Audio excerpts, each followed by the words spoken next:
भाई दूज की आप सभी को ढेरों शुभकामनाएं। आज सुनिए भाई दूज की कहानी। एक बुढ़िया माई थी, उसके 7 बेटे और एक बेटी थी। बेटी की शादी हो चुकी थी। बुढ़िया माई को एक दुख था कि उसके 7 बेटों में से 6 बेटे मर गए थे। जब भी उसके बेटे की शादी होती, फेरों के समय एक नाग आता और उसके बेटे को डस लेता था। बेटे की वही मृत्यु हो जाती और बहू विधवा। इस तरह उसके 6 बेटे मर गए। 7वें की शादी होनी बाकी थी। इस तरह अपने बेटों के मर जाने के दुख से बुढ़िया माई रो रो के अंधी हो गई थी। भाई दूज आने को हुई तो बाई ने कहा कि मैं बहन से तिलक कराने जाऊंगा। माँ ने कहा ठीक है। उधर जब बहन को पता चला कि उसका भाई आ रहा है तो वह खुशी से पागल होकर पड़ोसन के गई और पूछने लगी कि जब बहुत प्यारा भाई घर आए तो क्या बनाना चाहिए। पड़ोसन उससे जलती थी तो उसने उसे सब गलत बता दिया कि दूध से रसोई लेप, घी में चावल पका। बहन ने ऐसा ही किया। उधर भाई जब बहन के घर जा रहा था तो उसे रास्ते में सांप मिला। सांप उसे डसने को हुआ। भाई बोला कि तुम मुझे क्यों डसना चाहते हो। सांप बोला कि मैं तुम्हारा काल हूँ और मुझे तुमको डसना है। भाई ने उससे निवेदन किया कि मेरी बहन मेरा इंतजार कर रही है, मैं जब तिलक करा के वापस लौटूंगा तब तुम मुझे डस लेना। इस पर सांप बोला कि भला आज तक कोई अपनी मौत के लिए लौट के आया है जो तुम आने के लिए कह रही हो। भाई ने कहा कि अगर तुझे यकीन नहीं है तू मेरे झोले में बैठ जा। सांप ने ऐसा ही किया। बहन के घर जब भाई आया तो वह बहुत खुश हुई। भाई बोला कि बहन जल्दी से खाना दे, बड़ी भूख लगी है।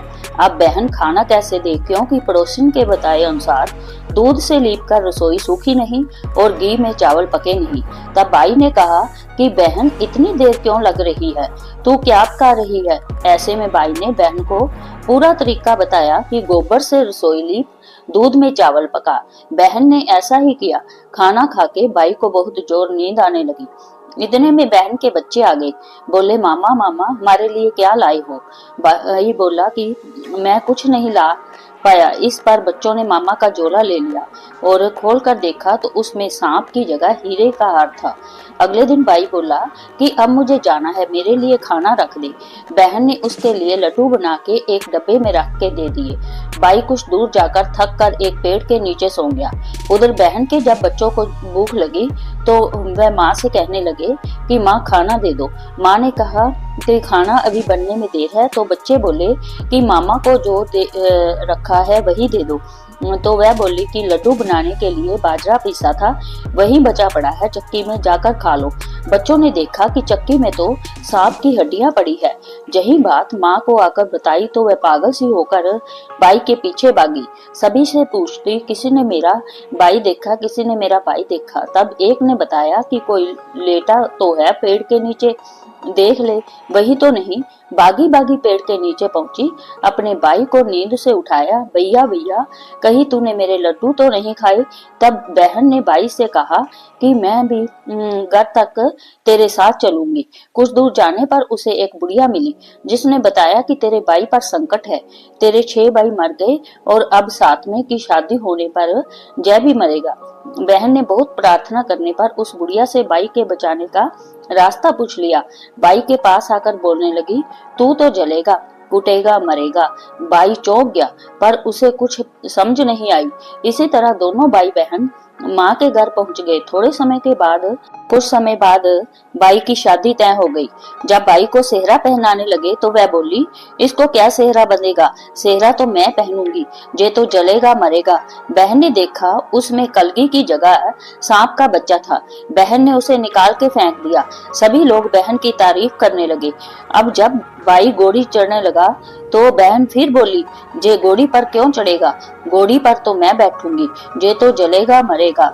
सबने उसे घोड़ी पर भी चढ़ने दिया। अब जब बारात चलने को हुई तब बहन बोली कि पहले इस दरवाजे से मैं निकलूंगी, जे तो पीछे के रास्ते से जाएगा, दरवाजे से तो मैं निकलूंगी। जब वह दरवाजे के नीचे से जा रही थी तो दरवाजा अचानक गिरने लगा।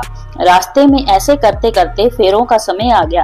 जब दुल्हन आई तो उसने दुल्हन के कान में कहा कि अब तक तो मैंने तेरे पति को बचा लिया, अब तू ही अपने पति को और साथ ही अपने मरे हुए जेठों को बचा सकती है। फेरों के समय एक नाग आया। वो जैसे ही दूल्हे को डसने को हुआ, दुल्हन ने उसे एक लोटे में भर के ऊपर से प्लेट से बंद कर दिया। थोड़ी देर बाद नागिन लहर लहर करती आई। ऐसे में नागिन अपने पति को वापस मांगने आई तो बहू ने कहा कि पहले मेरे सातों जेठों को जिंदा कर। नागिन ने उसकी बात मानी और उसके सभी जेठों को जिंदा कर दिया।